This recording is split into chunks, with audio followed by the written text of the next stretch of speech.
Bonjour à toutes et à tous, en ce vendredi 29 septembre 2017. Alors il y a le fils du fondateur du Hamas qui a secoué le Conseil des droits de l'homme de l'ONU. Et il dit si Israël n'existait pas, vous n'auriez personne à blâmer. C'est le fils du fondateur du Hamas qui s'est converti au christianisme, etc., etc. Il a quitté la boutique. Il s'est barré, lui, il a dit ça, j'en ai marre je vais plus entendre parler de Mohamed, Aïcha, le chat, et il a tout laissé tomber, lui. Il a kékra, lui. Et qu'est-ce qu'il dit? Il dit, parlant pendant moins de 90 secondes, il a eu 90 secondes de parole, le conférencier a remis en question la légitimité de l'autorité palestinienne de Mahmoud Abbas, l'a accusé de torturer les prisonniers et de séquestrer les opposants et l'a appelé le plus grand ennemi du peuple palestinien. Regardez ce que dit Amnesty International. Alors, Palestine, du 24 août 2017. Dangereuse escalade des attaques contre la liberté d'expression. Bon, je ne vais pas tout vous lire parce que c'est assez long. L'autorité palestinienne en Cisjordanie et sa rivale, l'administration de facto du Hamas à Gaza, ont toutes deux resserré les taux autour de la liberté d'expression ces derniers mois. Elles ont lancé une campagne de répression contre la dissidence. Voire, ils mettent un lien, Amnesty International, documents, etc. Interrogeant et plaçant en détention des journalistes, des médias et l'opposition afin d'exercer des pressions sur leurs adversaires politiques, a déclaré Amnesty International.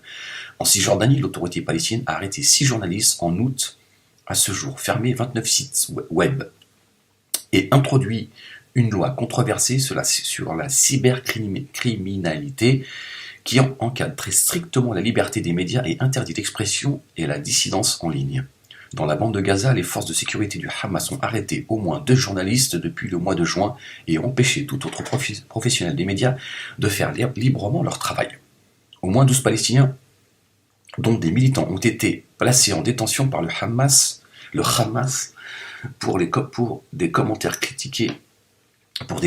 critiques postés sur Facebook. Le Facebook. Ces derniers mois, l'autorité palestinienne en Cisjordanie et le Hamas à Gaza ont fortement intensifié les attaques contre les journalistes et les médias pour tenter d'étouffer la dissidence. Pas celle de Soral, on va dire tout ça, ils sont du côté du Hamas, tout ça, de l'escroquerie. Alors, a déclaré Magdanela Murkrabi, directrice adjointe du programme Moyen-Orient et Afrique du Nord Amnesty International. En arrêtant des journalistes et en fermant des sites web d'opposition, l'autorité palestinienne en Cisjordanie et l'administration de la bande de Gaza semblent recourir aux tactiques d'un État policier pour faire taire les médias qui expriment des critiques et bloquer arbitrairement l'accès de la population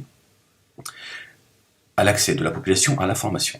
La loi sur la cybercriminalité adoptée par le président Mahmoud Abbas en juillet bafoue les droits des citoyens et la vie privée de la liberté d'expression et va manifestement à l'encontre des obligations qui incombent à l'État palestinien en vertu des droits internationaux. Cette loi prévoit de lourdes amendes et permet de placer arbitrairement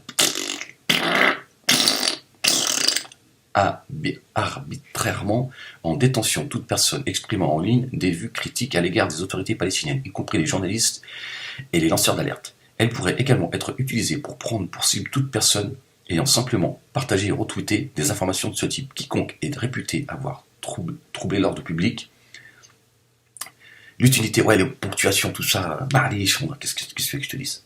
C'est fini de toute façon tout ça. C'est la fin des temps. J'en suis où? Merde. L'unité nationale, où la paix sociale est paisible d'une peine d'emprisonnement et de 15 ans de travaux forcés. Carrément. Au lieu de mener une sinistre campagne pour museler la dissidence, intimider les journalistes et porter atteinte à la vie privée des personnes, les autorités palestiniennes doivent arrêter de placer arbitrairement les journalistes en détention et abandonner les charges retenues contre toute personne poursuivie pour s'être exprimée librement. Elles doivent également abroger toute loi toute urgence la loi sur la cybercriminalité, la criminologie. Non, ferme-la. A déclaré, ouais, je sais, ça te rappelle.